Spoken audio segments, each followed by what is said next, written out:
दोस्तों नमस्कार, मैं अजय पांडे एक बार फिर से स्वागत करता हूं आप सभी का अपने YouTube channel A to Z stories में। दोस्तों, मोक्ष प्राप्ति का मार्ग, जीवन का सबसे अनमोल ज्ञान। आज हम इस कहानी या आप कहें धार्मिक कहानी के माध्यम से आप तक ये वीडियो ले आए हैं। आइए दोस्तों शुरू करते हैं इस वीडियो को, देखते हैं इसके अंदर हमें क्या ज्ञान मिलता है।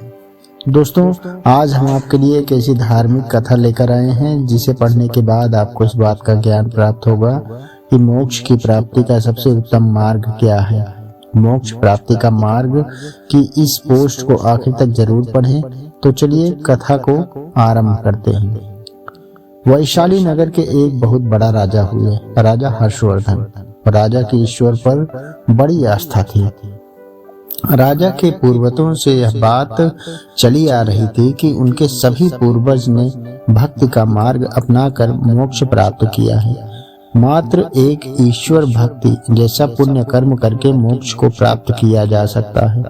किंतु राजा ने अपने जीवन काल में ऐसे कई दृश्य देखे थे जिस वजह से राजा के लिए इन तर्क रहित बातों पर यह विश्वास कर पाना मुश्किल था कि मात्र भक्ति से मोक्ष की प्राप्ति हो सकती है।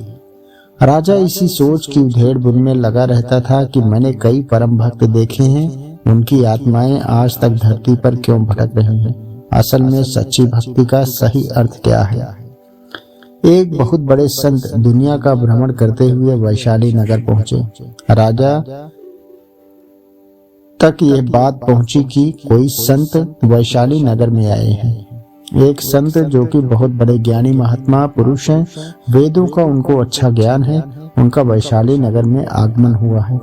राजा तुरंत संत को अपने महल में ले आया, खूब सेवा की। संत ने राजा से पूछा कि किसी बात को लेकर चिंतित जान पड़ते हो राजन?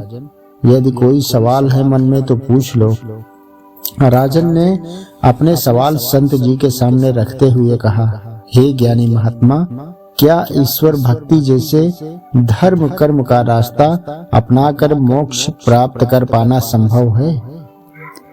ज्ञानी संत ने उत्तर दिया, हे राजन, अगर हम सीधे तौर पर आपके प्रश्न का उत्तर दें तो आप उस उत्तर से कदाचित संतुष्टि प्राप्त नहीं कर पाओगे। सच्ची ईश्वर की भक्ति से मोक्ष प्राप्त होती है, इस कथन में कितनी सत्यता है, ये जानने के लिए आपको संपूर्ण ईश्वर भक्ति को विस्तार से समझना होगा, क्योंकि संपूर्ण ईश्वर भक्ति ही आपको मोक्ष के द्वार तक ले जा सकती है और संपूर्ण ईश्वर भक्ति का आधार है पुण्य कर्म। जितना अधिक आप जीवन में पुण्य कर्म करोगे, आपके मोक्ष प्राप्ति का मार्ग उतना ही आसान होता चला जाएगा। मोक्ष प्राप्ति का इतना सहज नहीं, इसके लिए मन और इंद्रियों का नियंत्रण रखना अति आवश्यक है। मोक्ष प्राप्ति का पहला नियम यह है, अपने लोभ, मोह, वासना, घृणा, ईर्ष्या, क्रोध जैसे सभी विकारों पर विजय प्राप्त करना, ताकि धर्म कर्म के मार्ग पर यह आपके लिए बाधा ना उत्पन्न करें। हे राजन, हर धर्म कर्म हो सकता है, किंतु हर कर्म धर्म नहीं हो सकता है। दोस्तों, बहुत ही अच्छी बात कही है, आप एक बार फिर से सुन लीजिए। महर्षि ने कहा, हे राजन, हर धर्म कर्म हो सकता है, किंतु हर कर्म धर्म नहीं हो सकता है। पुण्य कर्म करते हुए तुम्हें धर्म कर्म दोनों को साथ लेकर चलना होगा। तुम्हारे द्वारा किए जाने वाले किसी भी प्रकार की क्रियाओं से किसी भी मनुष्य एवं जीव को हानि ना पहुँचे। राजन ने सवाल किया कि पुण्य कर्म क्या होते हैं? संत ने उत्तर दिया, जब इंसान अपने किसी भी स्वार्थ की वजह से किसी की मदद करता है तो यह एक साधारण कर्म है। जब मनुष्य निस्वार्थ भाव से अपने या अपनों के लिए, जैसा कोई भी जान पहचान वालों के लिए सेवा या मदद करता है तो वह कर्म एक सदकर्म कहलाता है। जब भी मनुष्य जीवन में अपनों के साथ साथ उन सभी मनुष्य एवं जीवों के लिए निस्वार्थ भाव से सेवा मदद करता है तो वह पुण्य कर्म कहलाता है। जैसे किसी इंसान की मदद कर देना या करते रहना जिससे उसका इंसानियत के सिवा और कोई रिश्ता ना हो, जिससे उसका कोई निजी स्वार्थ ना जुड़ा हो। घर के बाहर पशु पक्षियों के लिए दाना पानी रखना, चींटियों को आटा डालना, आवारा पशुओं की मदद करना, मुसीबत में फंसे किसी भी मनुष्य एवं जीव जंतु की मदद करना, ये सब पुण्य कर्मों का उदाहरण है। अतः पुण्य कर्म की ही सबसे उत्तम कर्म को अच्छा कर्म माना गया है, लेकिन ये सब कुछ धर्म कर्म के साथ करना होगा। धर्म यानी परिवार, समाज और संसार के हर जीव प्राणी के प्रति अपनी जिम्मेदारियों को समझाते हुए हर जिम्मेदारी को सच्ची निष्ठा से निभाना और हर कार्य को पूर्ण ईमानदारी से पूरा करना। बिना धर्म के पुण्य कर्म अधूरा है और बिना पुण्य कर्म के ईश्वर भक्ति कभी संपूर्ण नहीं हो सकती है। अब रही बात ईश्वर भक्ति की, तो सच्ची भक्ति में बहुत शक्ति होती है। बड़े बड़े कार्य सफल हो जाते हैं, जीवन की मुश्किलों से उबरा जा सकता है। पूरी श्रद्धा भाव से ईश्वर की पूजा करना, कीर्तन भजन करना, माला जपना, हवन करना, धर्म यात्रा करना, सत्संग करना या सुनना, यह सब बहुत ही अच्छे कर्म माने गए हैं।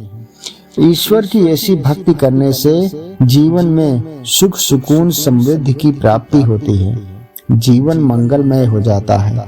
यानी भक्ति से बहुत कुछ प्राप्त किया जा सकता है, लेकिन मोक्ष और अमरता नहीं। लेकिन मोक्ष का रास्ता इसी भक्ति से होकर ही निकलता है, क्योंकि हर वक्त ईश्वर की भक्ति में डूबा रहने वाला इंसान आध्यात्म ज्ञान की प्राप्ति करने लगता है।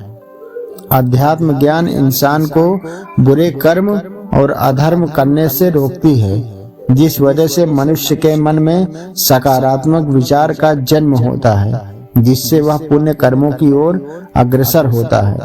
पूरी श्रद्धा भाव से ईश्वर की पूजा करना, कीर्तन भजन करना, माला जपना, हवन करना, धर्म यात्रा करना, सत्संग करना या सुनना, यह सब पूर्णतः ईश्वर की भक्ति ही है।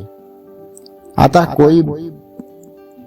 कोई भक्त भी तब तक पुण्य कर्म की श्रेणी में नहीं गिनी जा सकती जब तक वो निस्वार्थ भाव से सार्वजनिक हित हेतु न किया जाए। जबकि ईश्वर की सच्ची भक्ति सिर्फ यहीं तक सीमित नहीं होती, बल्कि भूखे को खाना खिलाना, प्यासे को पानी पिलाने से लेकर हर पुण्य कर्म ही संपूर्ण ईश्वर भक्ति कहलाती है। इंसानियत को ताक पर रखकर भक्ति करना यह स्वयं भक्ति का अपमान है। यदि आप ऐसा कर रहे हो तो आप भक्ति का सही अर्थ समझे ही नहीं।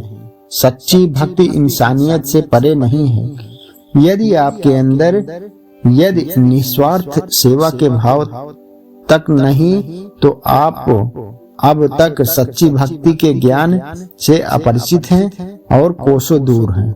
बिना दान पुण्य और पुण्य कर्मों के ईश्वर भक्ति कभी संपूर्ण नहीं हो सकती।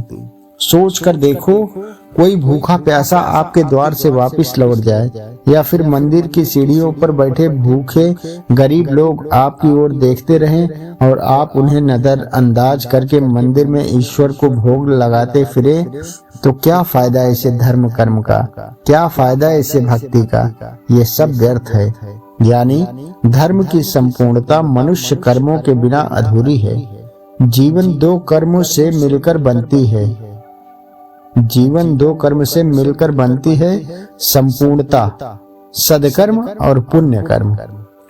जब तक आप जीवन में कोई भी अच्छे कर्म स्वयं के लिए कर रहे हैं, अपने सगे संबंधियों के लिए कर रहे हैं, जैसे पारिवारिक जिम्मेदारियों को ईमानदारी से निभाना, तो यह सदकर्म है, ईश्वर की भक्ति करना इत्यादि।